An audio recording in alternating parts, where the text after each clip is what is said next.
Tato. Greetings to everyone again. Thank you to all of you who have signed up. We've had another great response to this webinar series, and we're delighted to have you with us today. If you've had a chance to read that screen, that introductory screen, you'll see that this webinar will be recorded and it will go up on our YouTube channel, and you'll receive automatically notification when it is available if you'd like to view it again, and I'm sure that will be the case for many of you. It is my great pleasure to welcome Dr. Matthew Croucher to the webinar series. In the dark days of COVID, Matthew delivered the first webinar we ever hosted. And so it's a delight to have you back, Matthew. Matthew is a leading psychiatrist working in Canterbury, and is involved not only in caring for patients, but very much involved in training of psychiatrists and other medical professionals. But the best way for me to describe Matthew is as a friend of Parkinson's New Zealand, because there's so many times that we reach out to Matthew for help and advice and support, and he's always willing to give us the best of his advice for whatever the situation is that we're facing as an organization. So thank you, Matthew, for being with us today, and if I can hand over to you to deliver the webinar. Oh, thank you, Andrew. That's very kind of you, and it's always my pleasure to be involved with the Parkinson Society. It's been 20 years or so now since I first linked in, both with our Parkinson's and Multiple Sclerosis Society here in Christchurch, and also with others. I think it was you Dunedinites that are here today that were the next cab off the rank. It's always a pleasure. Let me just share with you the screen that I'm going to use today, and then we'll dive in. So I just want to let you know a little bit about what my normal work looks like. I'm based here at Burwood Hospital in Christchurch, which is a lovely new hospital built 10 years ago. That serves mainly older people and people requiring rehab in hospital. And the service that I work for is based here because most of the time I work with older persons' mental health. And as you'll be aware, Parkinson's disease in New Zealand, most of the folks that are living with it are older, but it can strike at much younger ages. And so part of my practice is helping younger people as well who are living with Parkinson's disease or other brain diseases like those illnesses that we normally think of as dementia illnesses. So that's my practice. It's a lovely hospital to work in, and I really like my job, except for the days when I can't stand it. So what I wanted to do is just have a think about these impulse control disorders. So let's first look at some of the terminology. So impulse control disorders is probably the commonest way that you might read about this on the internet or have heard about it in a podcast, or that someone like me will read about it in a journal article. But other names as well exist, and they begin to sound a little bit like a catalogue of horrors. So we have disinhibitory psychopathologies. Not only is that a mouthful, but it sounds awful. We have addiction-like behaviors, which is an older term and doesn't fit that well. We have, this is terrible, drug-related impulsive behavior dysregulation. Oh my goodness. You start thinking, what else is going to go wrong? Ebola, housing shortages, wars, cost of living, all these dreadful things that can happen to us. And what I don't want to do is be just running a talk for you today that sounds like more bad news, because that's not the focus of what I want to enlighten you about these impulse control disorders. Instead, I want you to leave our digital room today feeling as though you know what they are, you know why prevention is better than cure, and how we could go about trying to prevent these things from ever happening. You know that if you have one, or if you know someone that has one, that treatment earlier on rather than later on is easier. As always, it's true of everything, isn't it? And all the kind of facts and bits and pieces about this that would enable you to mount a better response.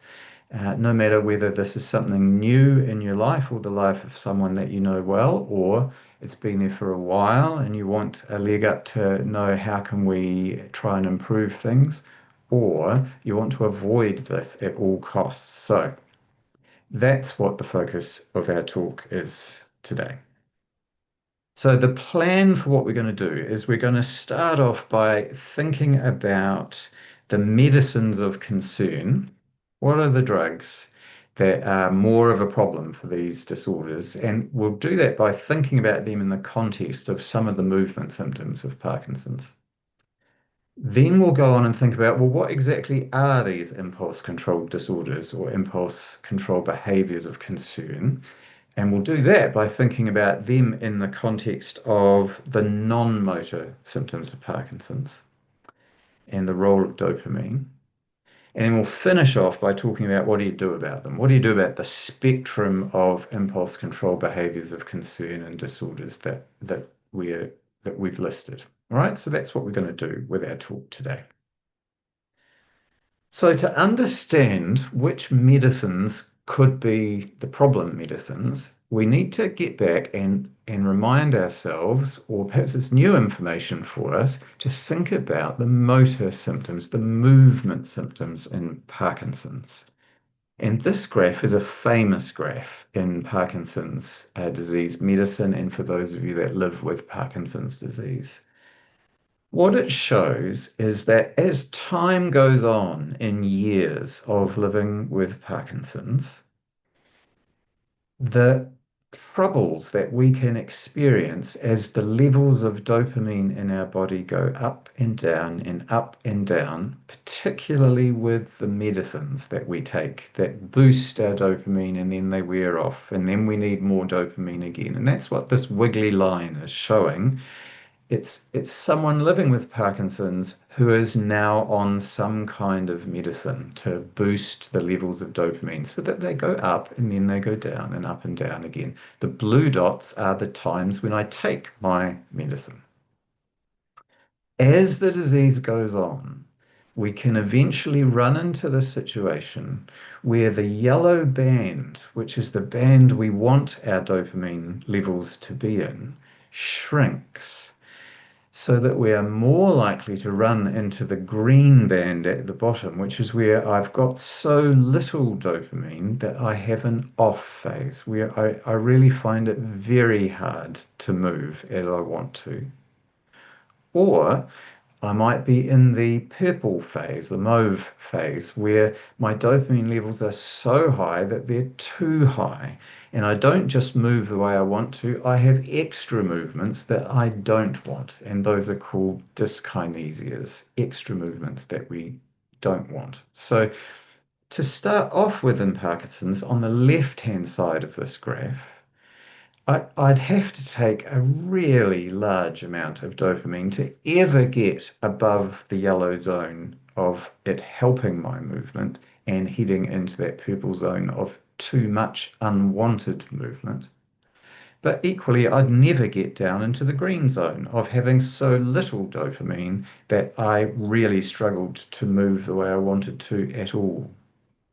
But as the disease goes along, that yellow good zone gets smaller and it gets harder and harder to use medicine to stay in the yellow zone rather than heading up into the purple or down into the green. This is the key challenge that comes from using medications to manage my movement symptoms in Parkinson's.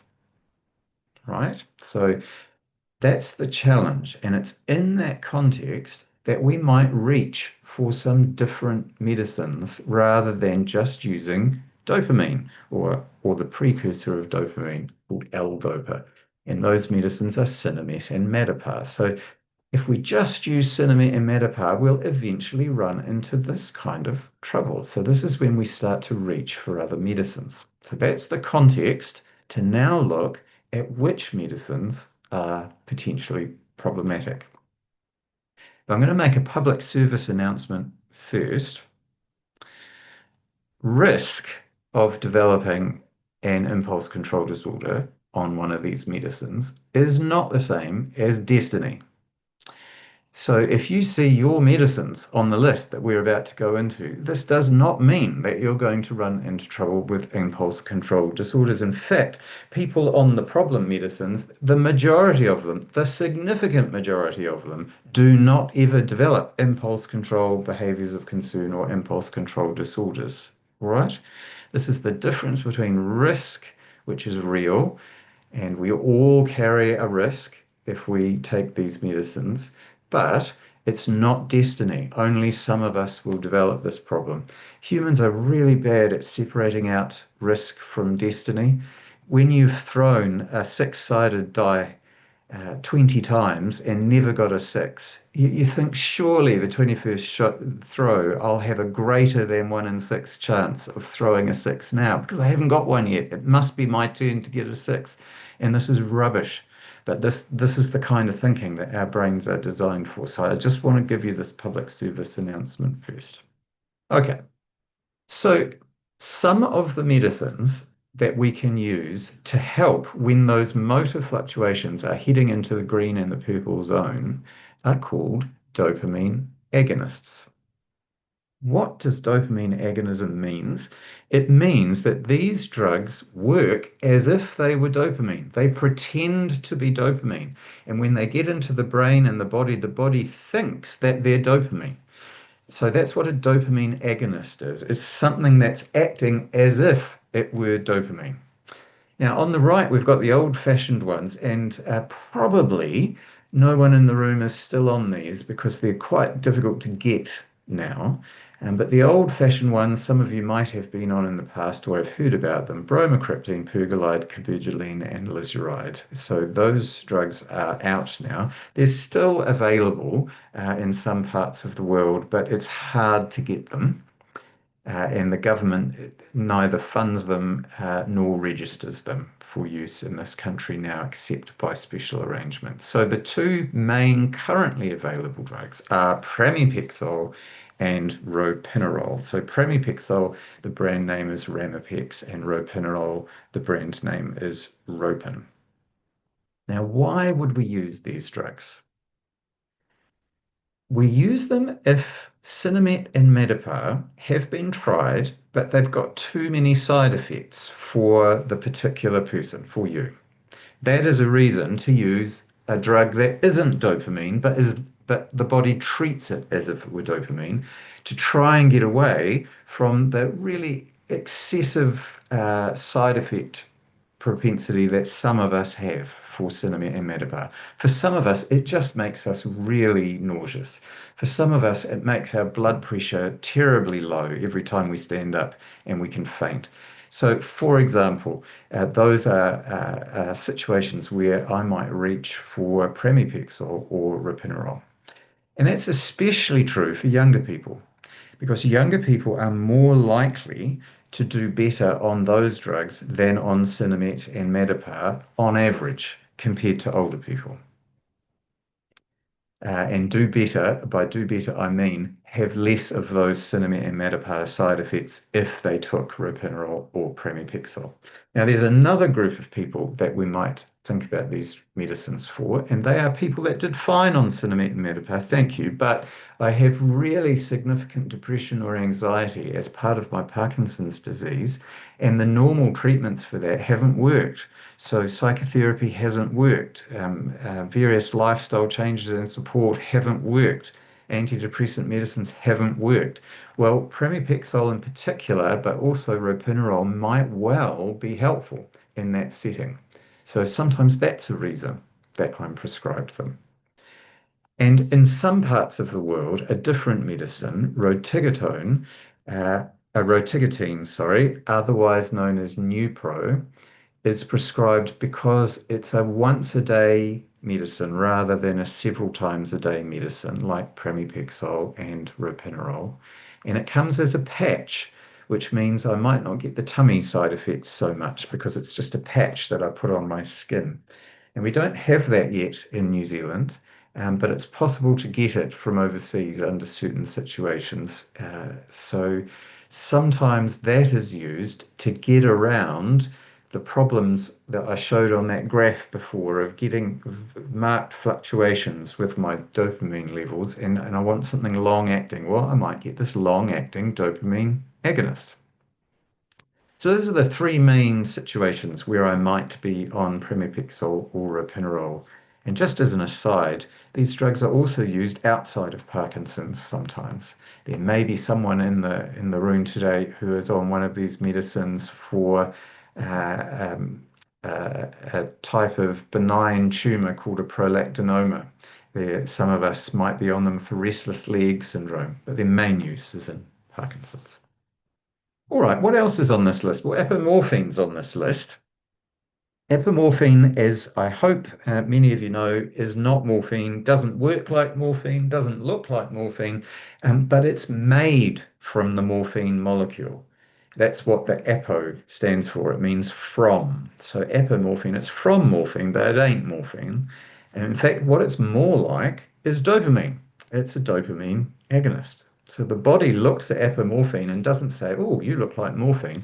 The body looks at apomorphine and says, oh, you look like dopamine. But it's extremely short acting. So ordinarily it would be irrelevant.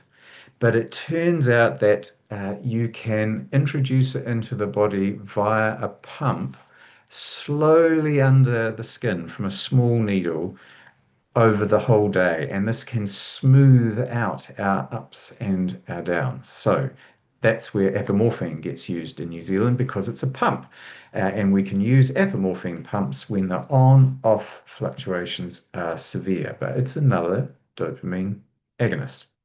All right, so those are the main dopamine agonists that could give rise to impulse control disorders. There are actually a few other situations where it might happen too. So if you're on extremely high doses of Cinemet and Matapar per day, if you're taking a medicine called rasagiline, the brand name for that one is Azilect, and rasagiline smooths out those ups and downs. That's what it's used for, to smooth them out. Amantadine, whose brand name is Simitrel, is also a medicine that smooths out the ups and downs and can be helpful, especially for the dyskinesia side of things. So these three medicines, high doses of L-DOPA, rasagiline and amantadine, they also carry some risk of inducing impulse control disorders, but less than pramipexole and ropinirole. So these are the medicines that are the ones that we need to be careful about, remembering that risk is not destiny. All right.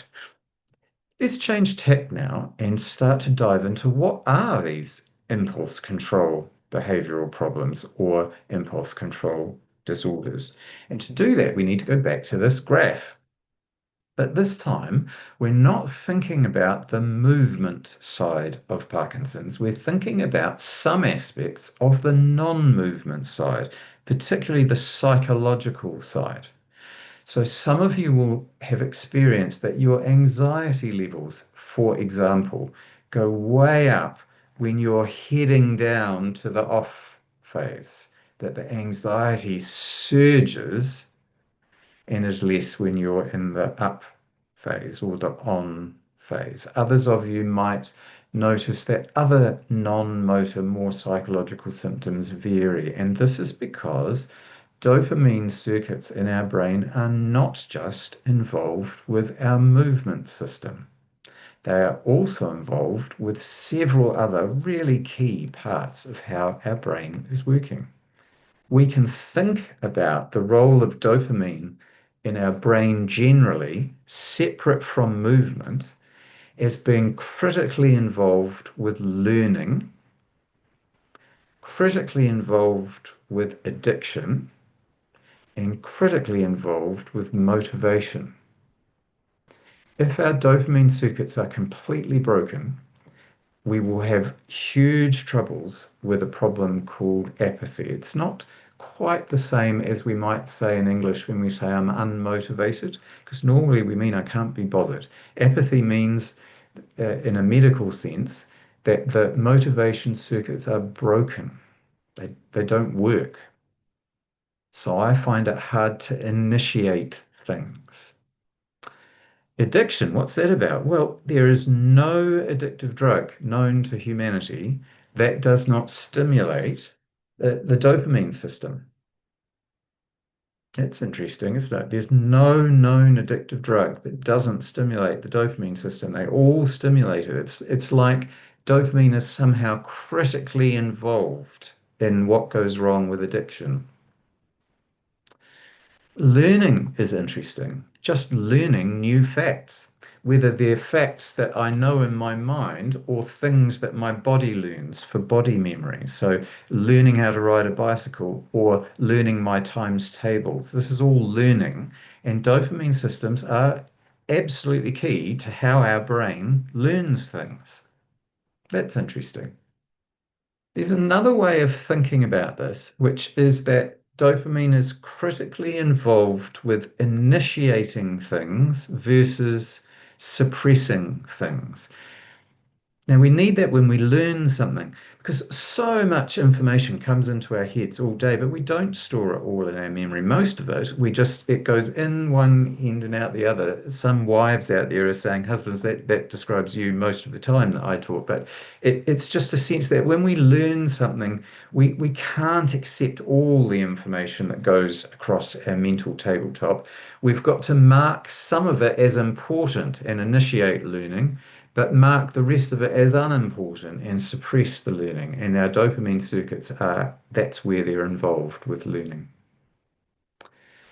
Addiction is like hijacked learning. Cocaine or amphetamines can hijack your learning system so that they are permanently marked as really important. Do everything you can. Remember this. Do this.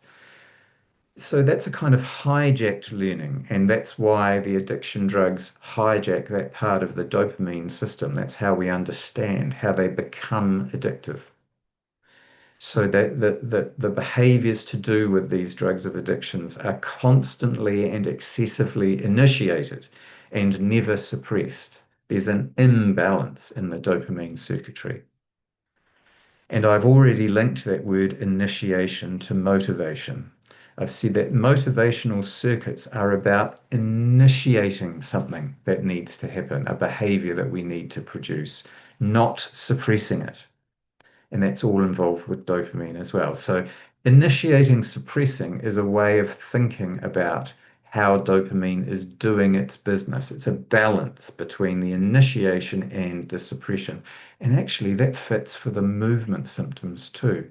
Dopamine circuits for movement are all about supporting initiating movement rather than suppressing movement. And when those dopamine circuits are broken, that's why we move less.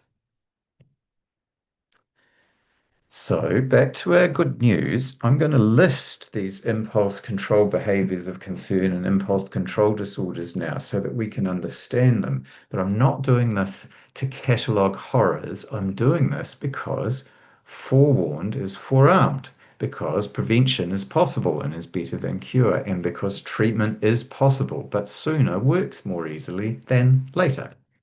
So here are the top four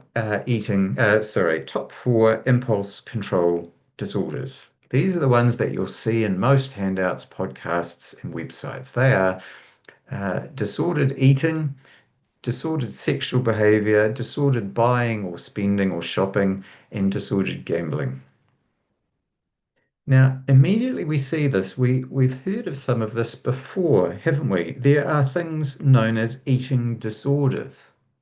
The one that everyone's heard of is anorexia nervosa, which is in the other direction, isn't it? It's disordered eating so that I don't do enough of it. But it's possible to have disordered eating where I do too much of it, almost like I'm addicted, food addiction.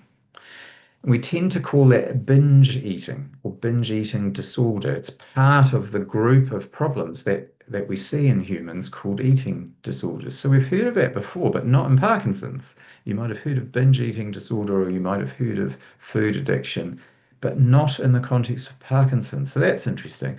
And we've also heard of gambling disorder, or we've heard of problematic gambling. We know that this is a thing, that it happens to people, that gambling can be addictive, and that this can happen outside of Parkinson's disease. Well, it turns out that it can happen in Parkinson's disease related to those medicines. So we've heard of the eating one and the gambling one before, but you might not have heard of the buying and spending one. So kind of compulsive shopping or compulsive internet shopping or compulsive spending or compulsive buying of things that I don't really need or I don't need. And I'm spending perhaps more than I really ought. This can start to happen as an impulse control problem, an impulse control behavior that becomes more and more concerning. Similarly with sex, so perhaps I start using pornography in a way I've never used it before, or it gets out of control, or I have sexual thoughts and sexual behaviors which are becoming uncomfortable for me or for the people around me. Whether they're, really odd behaviors that I've never done before, or they're just unwanted sexual advances that I never used to make to my partner, but now I am making a bit more. So these are the big four. You can see why they're a problem. You can see that I might be quite embarrassed about this. You can see that I might even be ashamed about this or guilty about this. You can see that the people in my life may be embarrassed or ashamed about these things. And you can see why I might not immediately think that this has anything to do with my Parkinson's meds when actually it might. And so I might not mention them to my doctor or my nurse or my key worker. So these are immediately the barriers that are up against noticing these things and doing something about them. We need to break that down. By highlighting that the eating and the gambling ones are also seen in psychiatric problems outside of Parkinson's, we're immediately seeing that these things sit on a spectrum. There are impulse control disorders in other settings at one end of the spectrum, like binge eating disorder or gambling addiction, whereas these things can also occur in Parkinson's disease, especially for people that are using a dopamine agonist. So there's a spectrum there, and we're going to come back to that concept a few times too. Although these four are the commonest four, this problem can occur in other ways and still be one of these dopamine agonist related impulse control problems. So hobbying can be a problem. Stealing things, kleptomania, can be a problem. Compulsive giving, like giving away, being generous at one end of the spectrum can become compulsively giving away to lots and lots of people, people I hardly know, people who don't really want these things in a way that I can't afford. Or rituals, especially religious rituals. Lighting incense at the family shrine, or saying the rosary, or these things that are an important part of our lives might grow and become something that's a bit more problematic. Driving, not driving to go somewhere, but just driving aimlessly. Walking, not walking to go somewhere, but walking aimlessly, walking and walking and walking. Even singing, I came across a case study. How lovely it is when I walk past someone who's singing to themselves. But what if it wasn't just an occasional happy thing, but a sort of compulsive driven thing? So these are other examples that don't sort of sit in the top four. Hobbyism is the one that we might see a bit more often in podcasts and on the internet as being another ICD that gets mentioned. But just talking about these things immediately exposes another concept to do with these ICDs sitting on a spectrum. At one end is normal behavior, completely normal behavior. All of these things can be completely normal. I eat, I have sex, I buy things. I might have a flutter on the horses or buy a lotto ticket every now and again. And I have hobbies and I have religious practices. I sing to myself. So there's a spectrum between normal behavior and an ICD proper. Let's look at one example and see how this might work. So let's look about a hobbyism to do with books and book collecting. So at one end, we've got people who like reading books. It's not everyone, but it's a lot of us. But then we have people who like reading books, but they actually like books themselves. They are interested in books. They like to own books. So I like collecting books now. I'm that person. I've got a collection of books. Not any book and every book, but certain topics and certain authors and certain things that I like, and I've got them on my bookshelf. Maybe the next step is I'm so into it that I join a club, a book collecting club online, or a little internet-based group of like-minded people. So far, so normal, but you can see how it's getting a bit more. The interest that I show and the behavior that I produce per month to do with this has increased a bit, but still completely within the bounds of normal. But what if I'm now starting to spend a bit more than I can really afford on books? Or what about a person who hoards books and has lots and lots and lots of books? What about a person whose house becomes unlivable, literally unlivable, due to piles and piles of books which are decaying? And Lord knows when they last went into that pile of books, because it doesn't look as though it's been moved for years. And in fact, it may not have been moved for years. Do you see how we're now in the realm of something that's a disorder? It's not normal behavior anymore. There's a spectrum from what was completely normal to something that really is, your next door neighbor will say, that's not right. Something's gone wrong here. Another way of thinking about this is we've moved from something that was enjoyable. It might have been impulsive at times, but I chose to do it. The behavior was socially completely normal, and it brought me benefits, to something that isn't so enjoyable. I'm doing it because it relieves a sense of tension. It's not so much something that I choose, it feels compulsive, it's driven. The behavior that I'm producing is not so socially acceptable anymore. It's different. It sticks out. The average person goes, oh, that's a worry. And it starts to cause harm, but I persist in doing it anyway. It's causing harm to me, or it's causing harm to other people that I live with, or both. Do you see how, again, this is a spectrum? This is the spectrum from normal eating to disordered binge eating. This is the spectrum from normal sexual relationships and sexual activity to abnormal, problematic, impulse control sexual disorder. This is the range from normal buying or spending or shopping to a shopping addiction to an impulse control disorder relating to buying things. This is the spectrum from having the occasional flutter on lotto or the races through to compulsive gambling disorder. Now, there are two more examples of impulse control uh, disordered behavior that don't quite fit this other stuff, and they have special names and titles of their own. One is punding, which is not the compulsive telling of puns, those are called dad jokes, nor is it the dopamine dysregulation syndrome.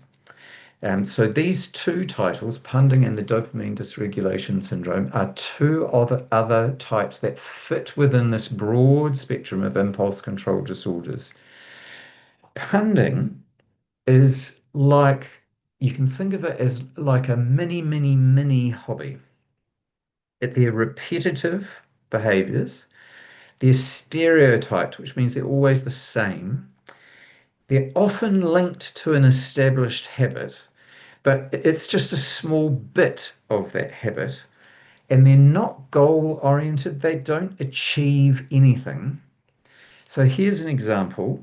They things like sorting things. I'm not sorting out the buttons in my sewing room because I wanted to tidy them up, and I do that once every 5 years. No, I'm sorting them into piles and then putting them all back in the box, and then putting them out again and sorting them into colors, and then putting them all back in the box, and then sorting them into shapes, then putting them back in the box, sorting them into size, putting them back in the. It doesn't achieve anything.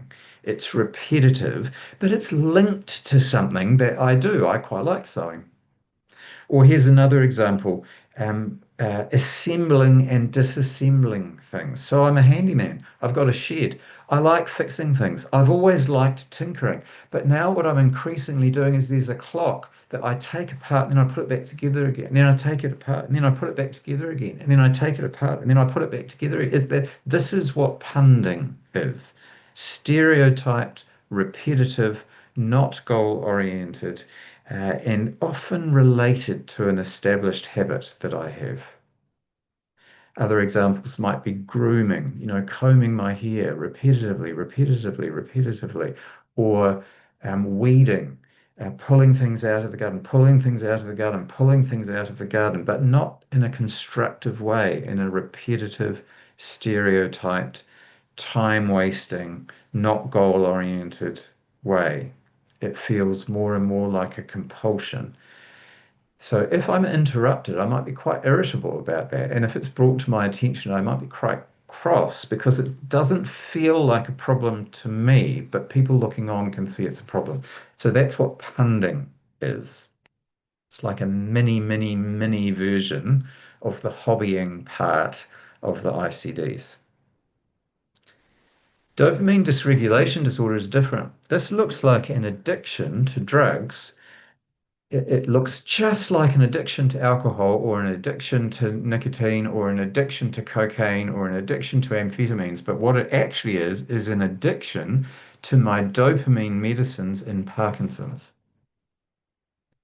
And the more potent and the shorter acting that drug is, the more it will be a problem. So if it's a long acting, smoothing things out drug like amantadine, it's not so much a problem. But if it's a short acting drug like short release Madapar or Cinemet, then that's a problem. Could be a problem. That's what the dopamine dysregulation syndrome is about. It looks like an addiction to those drugs. And like an addiction, I'll be very persistent to get these drugs. Have you ever seen someone walking along the side of the road picking up cigarette butts from the gutter? It's at that moment when you first notice that you realize that nicotine addiction is not normal. When it gets really bad, something really odd is going on here, and this can happen for dopamine dysregulation.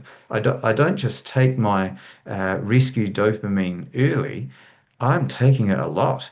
I'm taking it even though I'm getting horrible side effects from it, dyskinesias, and I'm all over the place and I feel a bit nauseous. I'm taking them anyway. I'm taking them even though my doctor's saying you shouldn't be taking that medicine. I'm taking it at the expense of doing other things. I'm seeking and spending time organizing and using these drugs a lot. I'm doing it secretly. I'm not telling other people I'm doing. I'm hiding it, like hiding the sherry bottle behind the curtain. I'm going to great lengths, and if I can't, I crave them, and I really feel that I'm not getting them, and I need to get them. And how can I do this? So dopamine dysregulation syndrome is not normal. It's not. Gosh, I'm looking forward to my 5 o'clock dose because I'm heading towards an off. It's not that at all. It's quite a different thing. It's like an addiction. All right. So dopamine dysregulation syndrome and punding are a bit different from these other things in the list. And they're actually a bit different in terms of the biology of what's happening in our brain as well. So these are the problems of concern. So again, the spectrum, as these things develop, they start to impact on my general functioning. They start to have an impact on how I'm getting by in the world generally, and it's a negative impact. They don't help me, they're holding me back. They start to have an impact on the other people in my life. The intensity of them is increasing, both in terms of the emotional intensity, and what I'm prepared to do to get this thing done, but also how much time and resource I'm spending on it, how much money I'm spending on it. All right, so they're shifting well beyond normal behaviors and towards completely abnormal, but there'll be a phase where it's neither completely ordinary for me. This is not how I was last year, but neither is it completely abnormal and terrible. It's just a shift, but it's a shift in the wrong direction. That's when we take notice because prevention is better than cure, and earlier treatment is easier than later. So, what can we do? Well, before I even start a dopamine agonist, I want to think carefully about, do I really need it? What are the benefits, Doc? What are we hoping that this will do for me? Oh, you're hoping it will treat the terrible anxiety I've got, which hasn't got better with my cinnamon. Great. And we tried all those other things. I'm all for it. Good idea. Makes sense. But what if that wasn't the reason? What are the benefits that I'm looking for? What are the risks in my special situation? And some of us are more at risk of developing an impulse control problem after we start a dopamine agonist than others. Well, who's more at risk then? Am I in a high risk group or a low risk group?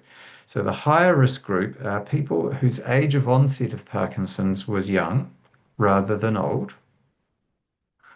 People who've had Parkinson's for a long, long time rather than a short time.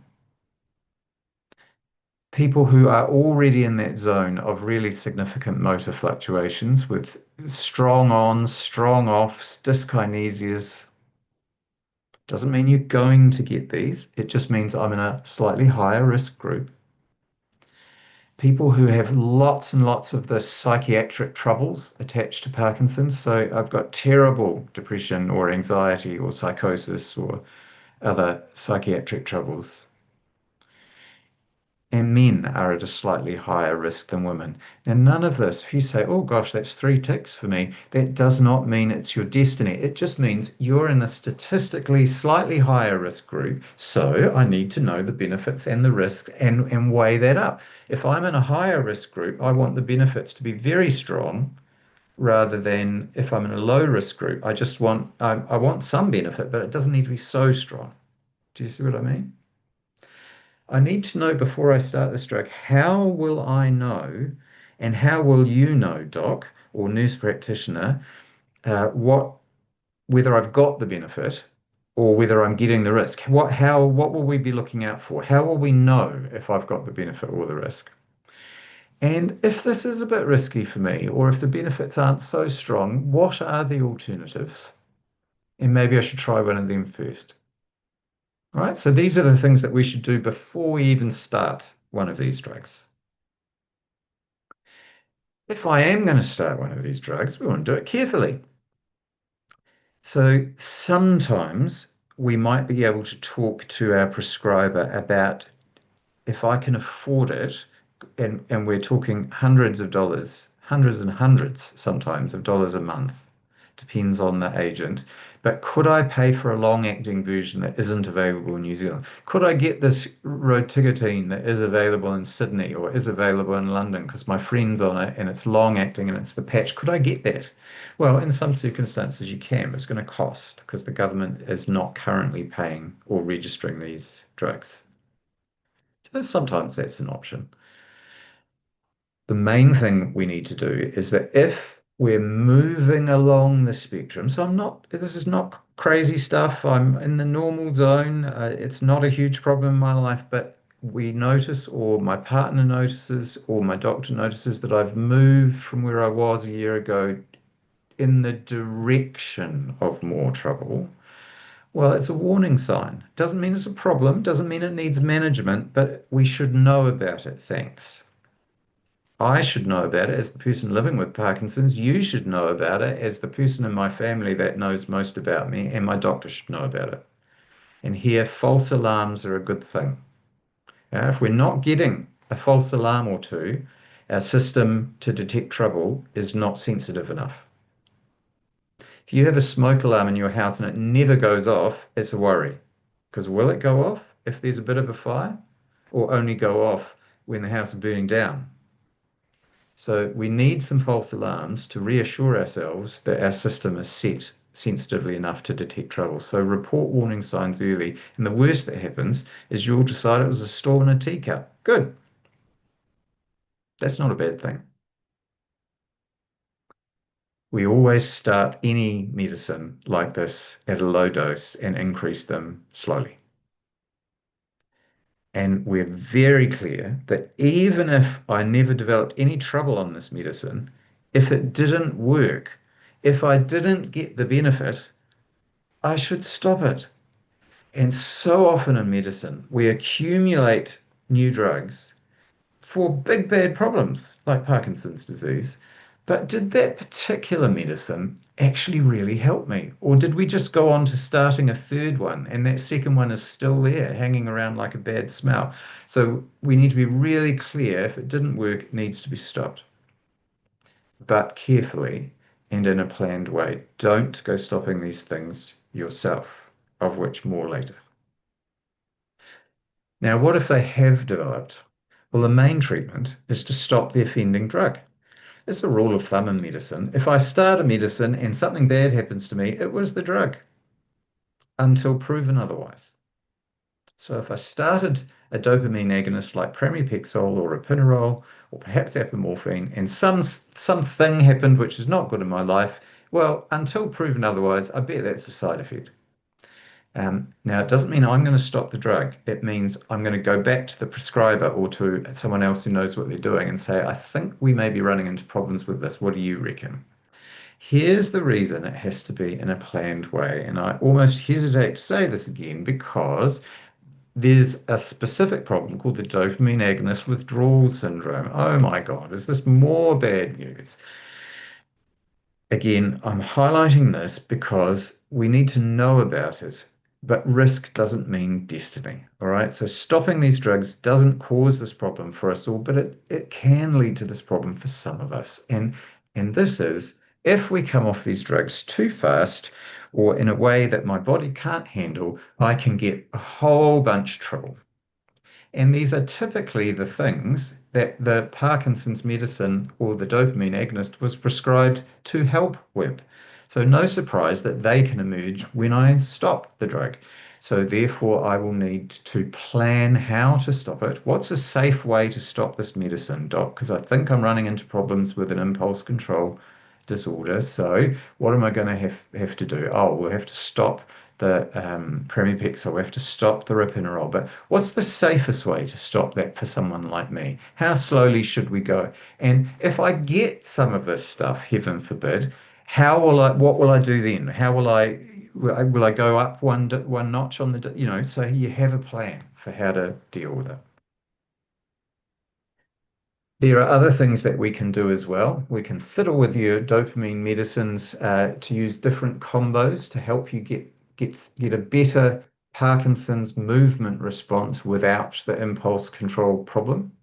We can put in practical protections like helping you to limit your access to gambling opportunities, to eating opportunities, to running into trouble with sexual behavior, to buying and shopping opportunities. We can increase support for you and for everyone that's helping you. It's pretty key. Psychologists have got something special to offer here. There's types of CBT, a type of psychotherapy that are very helpful, and there are also some psychiatric medicines that are helpful. And this bottom end of the list is where people like me get wheeled out. But we're at the end of this chain because there's a whole bunch of stuff that helps, particularly slowly coming off the medicine. No harm done. It didn't suit me. Well, think again. So, ladies and gentlemen, we've talked about what these things are, why they happen, what the drugs of concern are, and what you do about them. And I hope that's helped you to feel forewarned, because that's what you need to be forearmed to deal with these impulse control behaviors when they crop up. And that is the end of my talk. Well, thank you, Matthew. If you could see my desk, it's just a sea of post-it notes. things that I've thought of as you've been talking. Thank you so much. And we have some questions in the Q&A, and we could just spend the last 10 minutes or so just going through these. So wondering if we could go back to your graph of this. There's no years on it. So I'm 7 years post-diagnosis. Where am I halfway? Is it the same for everyone? Do some people track quicker? Yeah, there's deliberately no numbers on that graph. So there were no numbers along the bottom in terms of time. Is this months or years or days or minutes? There was nothing up the side in terms of dose of Cinemet or Metapar or other drugs. And that is exactly as you say, Andrew, it's because we're all different. So I can't look at a textbook and then go and look at the person in my clinic and say, "Oh, you're up to this, part." The textbook says you've had Parkinson's for X years and you've been on Cinemet, 3 times a day at this dose for 4 years. This is where you are in the graph. No, it's all about, are you experiencing problems going from feeling good on to feeling off, stuck? And is that slope getting steep now? So in a matter of an hour, you can go from hero to zero. Is that what's happening to you? Or are you getting really off? So we're well into that territory, the green territory at the bottom of the graph. So it's so hard for you to move. You can't roll over in bed at night. You're really in that off phase. Or are we getting terrible dyskinesias? Not just a slight movement or a slight wriggle, but it's really a problem for you. So these are our three questions which tell me and you I'm getting towards the right-hand side of the graph. And that's the end where I start to think about other medicines for Parkinson's besides Sinemet and Metapar. So that's very individual. So, and is that decline, are we talking about a gradual slope, or are we talking like a step that one day you wake up and you significantly No, drop down gradual change. gradually? Gradual change. Yeah. So one of the The only questions, things that happen in Parkinson's to do with these symptoms, impulse control symptoms, or any other symptom actually, or side effect that happens suddenly are to do with starting or stopping or changing doses of drugs. Everything else is pretty gradual, unless I get pneumonia or have a stroke or, something that is not Parkinson's at all, but this other thing happens to me. It's the drugs. If something sudden has happened, did you change a dose of something because you were told to? That's the question I always ask. Everything else is gradual. so one of the questions in the Q&A is just to differentiate between the Cinemet and Matterport, the L-dopers, and what actually is ropinirole and pramipexole. Are they L-dopers as well, or are those No, separate? no. So they're chemicals that the body thinks are like dopamine. So some of you will know that on our cells, including our nerve cells, cells are like bags. They've got a wall. They're like a balloon. They have an outside skin, and then there's all the stuff inside.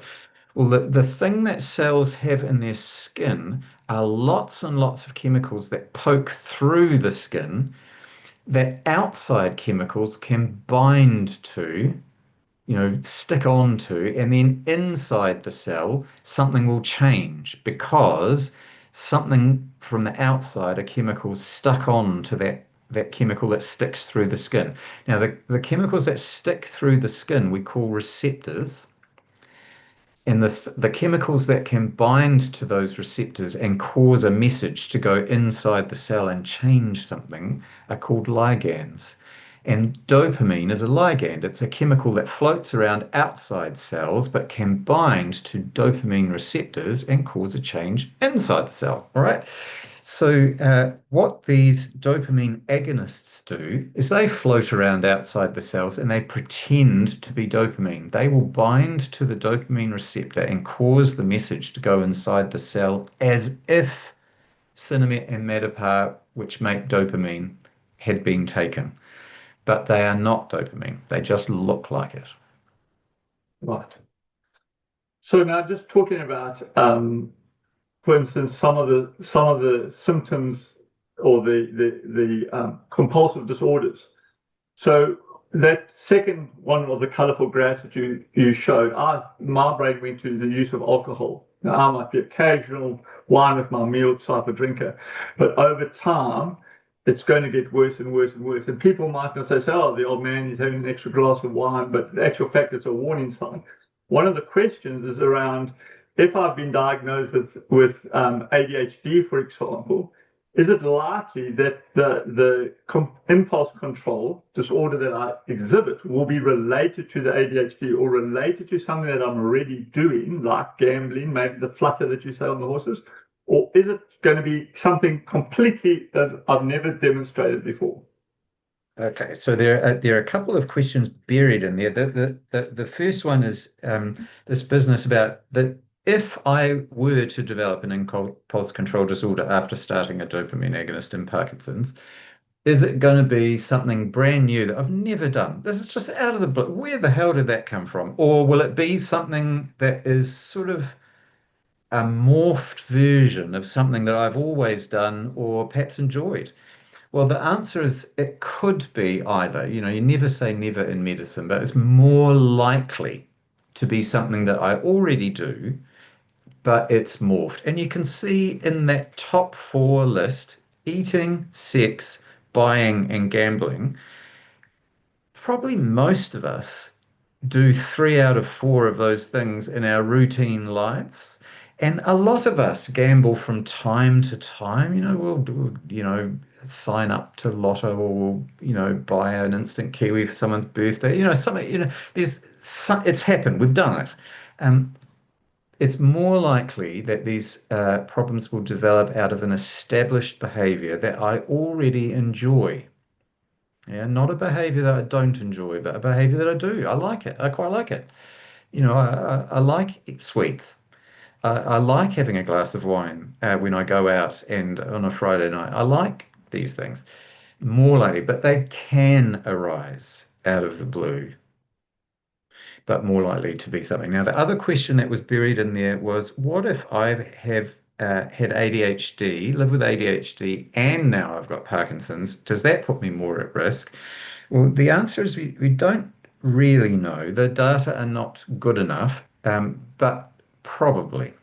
That is just another factor that increases my risk a bit, but it's not destiny. In the same way, if I previously have had trouble with, or it runs in my family that we have trouble with addiction to alcohol or nicotine or other drugs, am I more likely to develop that problem now if I start a dopamine agonist for my Parkinson's? Well, the answer is probably yes, but again, not destiny.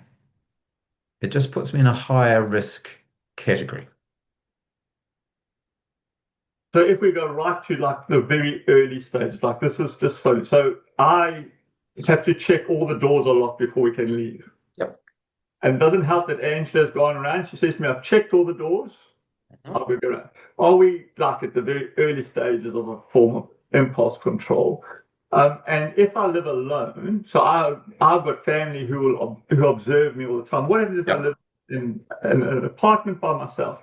How do I Yep. signal that I'm concerned?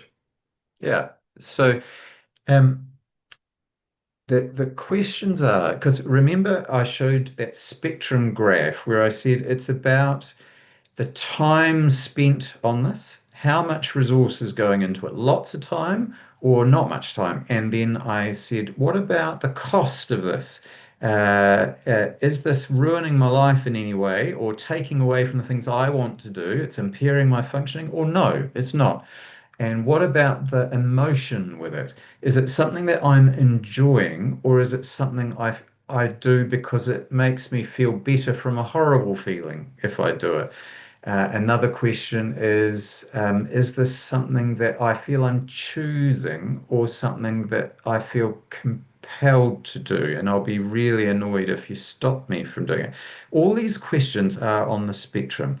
And so for us as individuals or for family members that are worried about us, it's not so much what is he doing or what is she doing? It's has this person moved further to the right-hand side of that spectrum, further to the trouble side, since last year or since starting this medicine.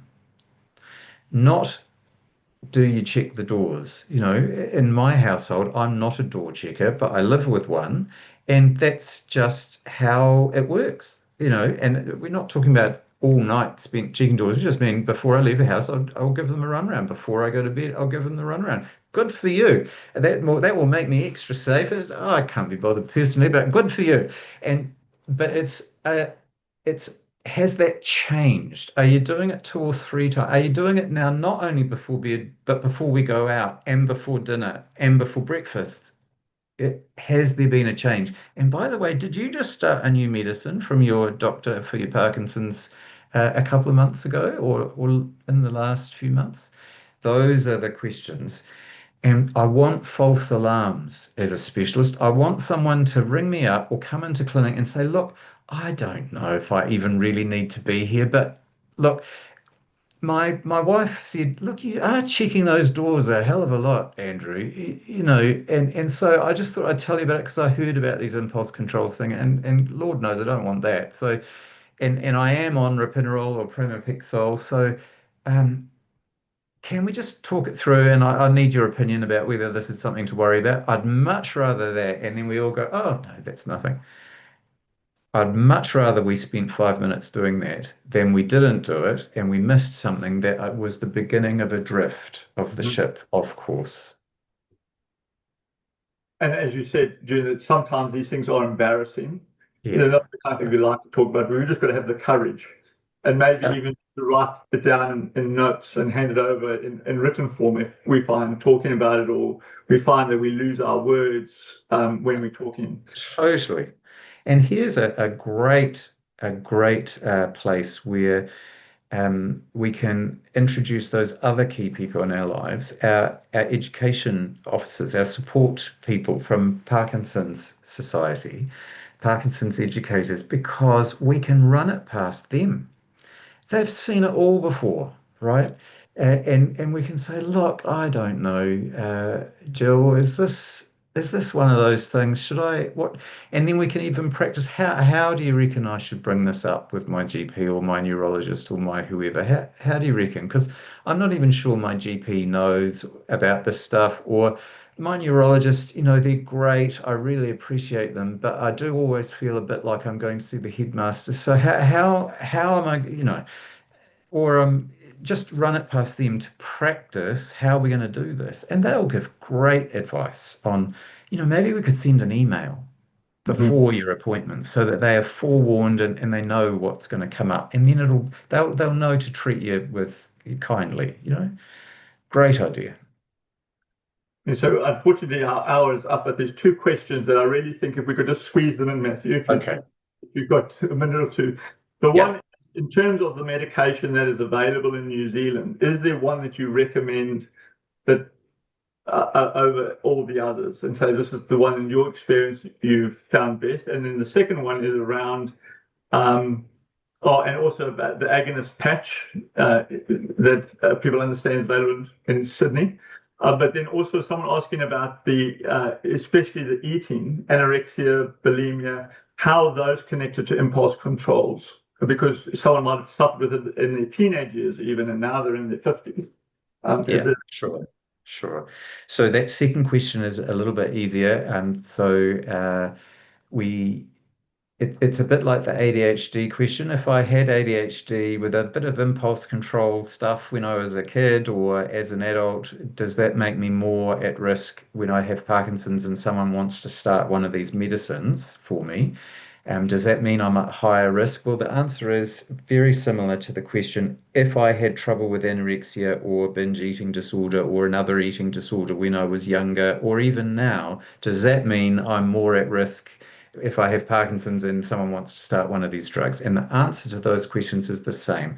Yes, in the sense that my statistical risk is a bit higher. That's definitely a factor, but it's not destiny. So it's just a cue to me to tell that to the doctor to say, so I'm worried about this because of this thing that's in my past.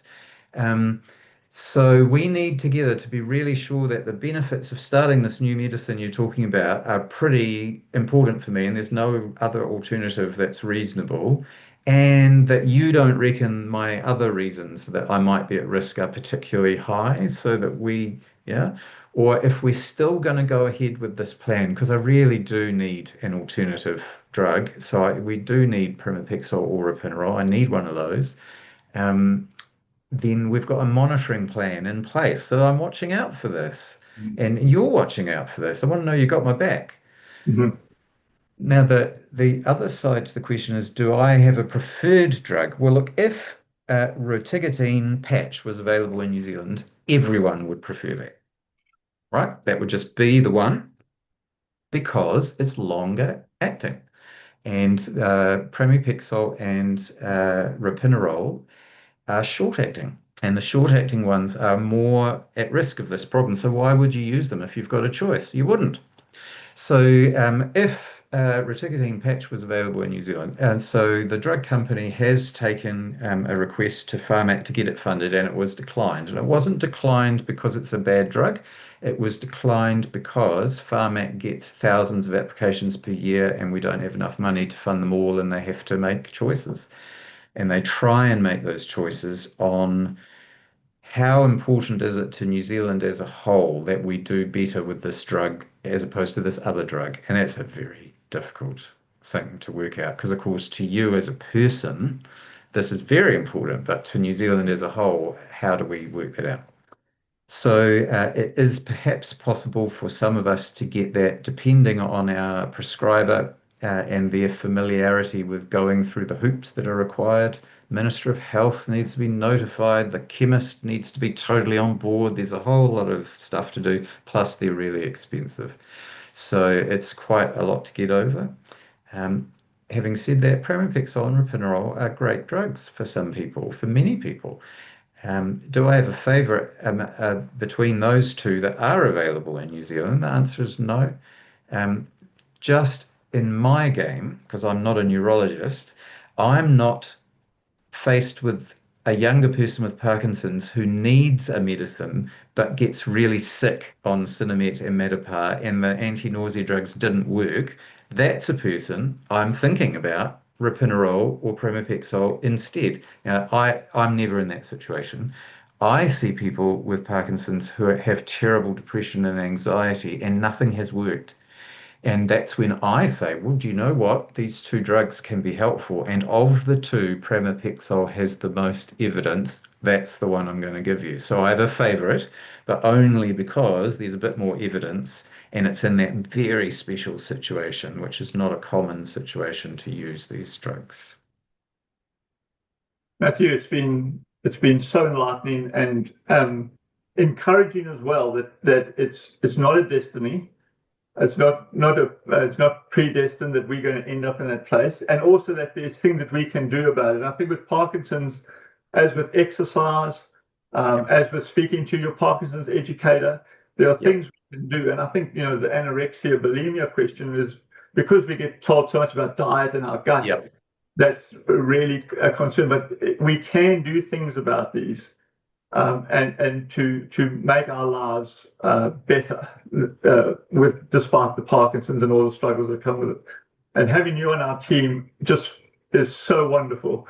We're just so grateful that we've got people like you who are specialists in Parkinson's and in a part that, as you say, the neurology is not neurology, but it's psychiatry, and it's such a critical and useful support to have. So thank you, Matthew. Thank you for all that you do for us, and thank you for your time today. Thank you, everyone, for listening in. As I said earlier, it will be on our YouTube channel. You will receive an email automatically to tell you when it's up there, and you'll be able to go back and review what Matthew has shared with us today. Thank you, everyone. All the best.